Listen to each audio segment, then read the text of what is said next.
Hello, నేను మీ శేషరావు.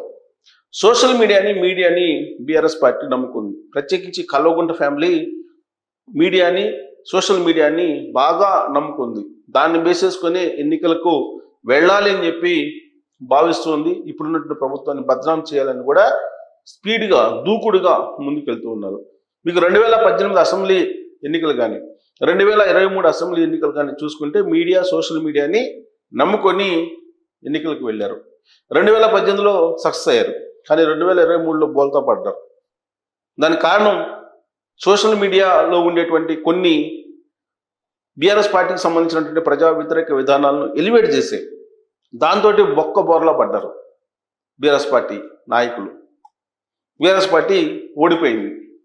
అయినప్పటికీ కూడా మీడియా, సోషల్ మీడియా మీదనే ఇవాళకి కూడా కల్వకుంట్ల ఫ్యామిలీ, బీఆర్ఎస్ పార్టీ ఆధారపడిందని చెప్పి సర్వత్రా వినిపిస్తుంది. అందుకే హైడ్రా విషయంలో కానీ, లేదా లగచర్ల విషయంలో కానీ, లేదా ఇటీవల కాలంలో కాంగ్రెస్ పార్టీకి సంబంధించినటువంటి పాలన ఎలా ఉంది అనే దాని మీద సర్వే విషయంలో కానీ, లేదా లేటెస్ట్గా ఒక మిర్చి వ్యాపారి ఇప్పుడున్నటువంటి ప్రభుత్వాన్ని దూషిస్తూ మాట్లాడినటువంటి వీడియోను పోస్ట్ చేయడంలో కానీ దూకుడు ప్రదర్శించారు కేటీఆర్ గారు అనేది వినిపిస్తుంది. అయితే ఇది బూమ్రాంగ్ అయింది. ఏ విషయంలోనంటే లేటెస్ట్గా 2 days బ్యాక్ ఆయన ఎక్స్ ఖాతాలో ఒక రైతు ప్రభుత్వాన్ని దూషిస్తూ మిర్చి కొనలేని పరిస్థితిలో ఉన్నాం, మిర్చి ధర తగ్గిపోయింది, ప్రభుత్వం ఆదుకోవట్లేదు, ఈ ప్రభుత్వం రైతుల పట్ల నిర్దాక్షిణ్యంగా వ్యవహరిస్తుంది, ఆత్మహత్యలే శరణ్యం అవుతుంది అని చెప్పి అసలు పట్టించుకోవట్లేదు ఈ ప్రభుత్వం వేస్ట్ అని చెప్పి మాట్లాడినటువంటి వీడియో ఒకటి పోస్ట్ చేశారు కేటీఆర్ గారు. అయితే విచిత్రమైన పరిణామం ఏంటంటే, అది బీఆర్ఎస్ పార్టీ అధికారంలో ఉన్నప్పుడు ఖమ్మం మిర్చి యార్డ్లో ఒక రైతు మాట్లాడినటువంటి వీడియో. అది చూసుకోకుండా ఆయన ఆ వీడియోని పోస్ట్ చేశారు. ఆ వీడియోని పోస్ట్ చేస్తే ఆ వీడియో వైరల్ అయింది. అది ఇప్పుడున్నటువంటి ప్రభుత్వాన్ని దూషిస్తూ రైతు మాట్లాడినట్టే ఉంటుంది మొత్తం ఫస్ట్ హాఫ్ అంతా. చివరిలో మరొక రైతు ఇప్పుడున్నటువంటి బీఆర్ఎస్ పార్టీ కేసీఆర్ అని అంటాడు. అంటే అది ఎప్పుడో బీఆర్ఎస్ పార్టీ అధికారంలో ఉన్నప్పుడు పలికినటువంటి వీడియో అది.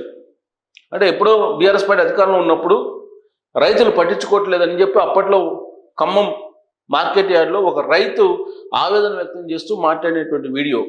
ఆ పాత వీడియోని ఇప్పుడు ఎక్స్ ఖాతాలో పోస్ట్ చేశారు కేటీఆర్ గారు. అది వైరల్ అయింది. దాంతో కామెంట్లు లాస్ట్లో ఉన్న బీఆర్ఎస్ పార్టీ ప్రభుత్వం కేసీఆర్ ప్రభుత్వం అని చెప్పారు. అంటే ఇది పాత వీడియో అని తెలిసిపోయింది. దీంతో రివర్స్ అటాక్ మొదలుపెట్టారు నెట్జన్లు. వెంటనే తేరుకున్నటువంటి కేటీఆర్ గారు ఇమ్మీడియట్గా ఎక్స్ ఖాతా నుంచి ఆ వీడియోని డిలీట్ చేసేసారు. దీంతో బూమ్రాంగ్ అయిపోయింది. ఆయన సెల్ఫ్ గోల్ వేసుకున్నారు. సేమ్ ఇలాంటి సిచ్యువేషనే కొంచెం వెనక్కి వెళ్తే ఈ మధ్యకాలంలో కాంగ్రెస్ పార్టీ ట్విట్టర్ వేదికగా ఒక సర్వేని పెట్టారు. మీకు ఫామ్ హౌస్ పరిపాలన కావాలా, ప్రజా పరిపాలన కావాలా అని. దాని మీద బీఆర్ఎస్ పార్టీకి సంబంధించినటువంటి సోషల్ మీడియా వాళ్ళు మరొక ఖాతాల నుంచి ఒక్కసారిగా అటాక్ చేసి ఫామ్ హౌస్ పాలన కావాలి అనే దాని మీద ఎక్కువగా వచ్చేటట్టు ఓటింగ్ చేయగలిగారు.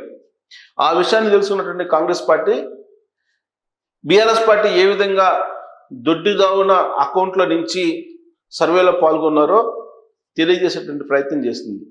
దీంతో ఈ ఫామ్ హౌస్ పాలనే కావాలి అని ఎక్కువ మంది కోరుకున్నట్టు ఫోకస్ చేసినటువంటి బీఆర్ఎస్ పార్టీ బదనాం కావడంతో ఆ సర్వే గురించి ఎక్కడ మాట్లాడకుండా గప్చిప్గా ఉండిపోయింది. అదొక సెల్ఫ్ గోల్. ఇక హైడ్రా గురించి, తెలంగాణలో మూసీ ప్రక్షాళన అనేది ఒక ఛాలెంజ్. దాన్ని చేయడానికి అప్పట్లో బీఆర్ఎస్ పార్టీ అధికారంలో ఉన్నప్పుడే డిపిఆర్ తయారు చేశారు, ప్రణాళికను తయారు చేశారు. ఆ సందర్భంగా కేసీఆర్ గారు ముఖ్యమంత్రి హోదాలో అప్పట్లో మాట్లాడినటువంటి మాటలు కూడా ఇప్పుడు సోషల్ మీడియాలో వీడియోల రూపంలో ఉన్నాయి.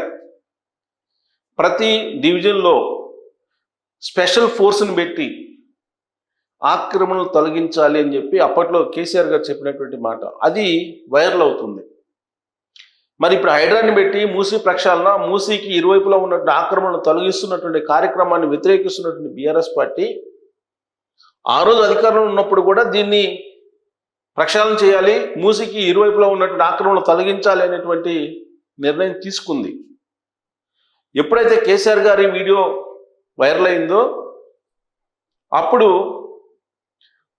కొంతమంది బీఆర్ఎస్ పార్టీకి సంబంధించినటువంటి అనుకూల ఓటర్స్ని, అనుకూల ప్రజల్ని తీసుకొని వాళ్ళ చేత ఇప్పుడున్నటువంటి రేవంత్ రెడ్డి గారి ప్రభుత్వాన్ని దూషిస్తూ మాట్లాడలేక ప్లాన్ చేసి సోషల్ మీడియాలో ఫ్లోట్ చేశారు వీడియోస్.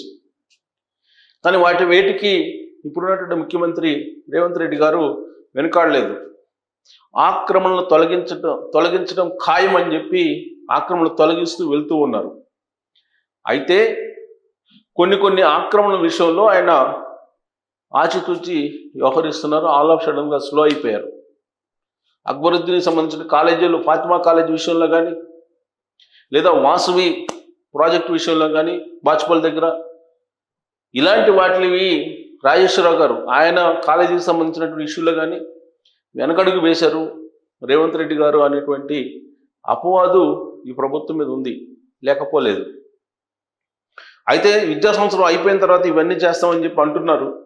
అది కనుక చేస్తే రేవంత్ రెడ్డి గారి గ్రాఫ్ పెరిగేటువంటి అవకాశం ఉంది. మూసీకి ఇరువైపులో ఉన్నటువంటి ఆక్రమణలు అయితే తొలగిస్తూ ఉన్నారు. ఇప్పటికే కొన్ని వందల ఎకరాలని సేవ్ చేశారు హైదరాబాద్లో ఆక్రమణలకు గురి కాకుండా. ఇలా డ్రైవ్ చేస్తున్నటువంటి రేవంత్ రెడ్డి గారి ప్రభుత్వాన్ని బద్నాం చేసేందుకు కల్వకుంట్ల ఫ్యామిలీ, బీఆర్ఎస్ పార్టీలో ఉండేటువంటి కొంతమంది సోషల్ మీడియా వర్కర్స్ రకరకాల పోస్టులు, రకరకాల వీడియోలు పెడుతున్నారనేది కాంగ్రెస్ పార్టీ చేస్తున్నటువంటి ఆరోపణ. ఆ క్రమంలో వాళ్లే సెల్ఫ్ గోల్లో పడుతున్నారు బీఆర్ఎస్ పార్టీ వాళ్ళు అనేది కాంగ్రెస్ పార్టీ నిరూపించేటువంటి ప్రయత్నం ఎప్పటికప్పుడు చేస్తుంది. ఆ విషయంలో సక్సెస్ కూడా అయింది. ఆ సక్సెస్లో తాజా విజయం ఏంటంటే ఈ మిర్చి రైతు ఇప్పుడున్నటువంటి ప్రభుత్వాన్ని దూషిస్తూ మాట్లాడినట్టు చెప్పే ప్రయత్నం బీఆర్ఎస్ పార్టీ చేసింది. కానీ అది పాత వీడియో అని చెప్పి కాంగ్రెస్ పార్టీ వెంటనే గ్రహించి కేటీఆర్ యొక్క వాలకాన్ని తప్పుపట్టడం మొదలుపెట్టింది. దాంతో 4 గరుచుకున్నటువంటి కేటీఆర్ తన ఎక్స్ ఖాతా నుంచి ఆ వీడియోని డిలీట్ చేశారు. అంటే ఇవన్నీ కూడా సోషల్ మీడియాలో దుష్ప్రచారానికి సంబంధించిన వీడియోలే పెడుతున్నారు. సోషల్ మీడియాని నమ్ముకున్నారు. గతంలో మీడియాని నమ్ముకున్నారు. తెలంగాణలో హైదరాబాద్ బేస్డ్గా ఉన్నటువంటి ఏ మీడియా కూడా అతి కొద్ది 1-2 మీడియాలు తప్ప ఏ మీడియా కూడా బీఆర్ఎస్ పార్టీ గురించి కానీ, బీఆర్ఎస్ పార్టీ ప్రజా వ్యతిరేక విధానాల గురించి కానీ మాట్లాడటానికి కూడా సాహసం చేయలేదు. ఇవాళకి కూడా పింక్ మీడియా అనేది ఉంది.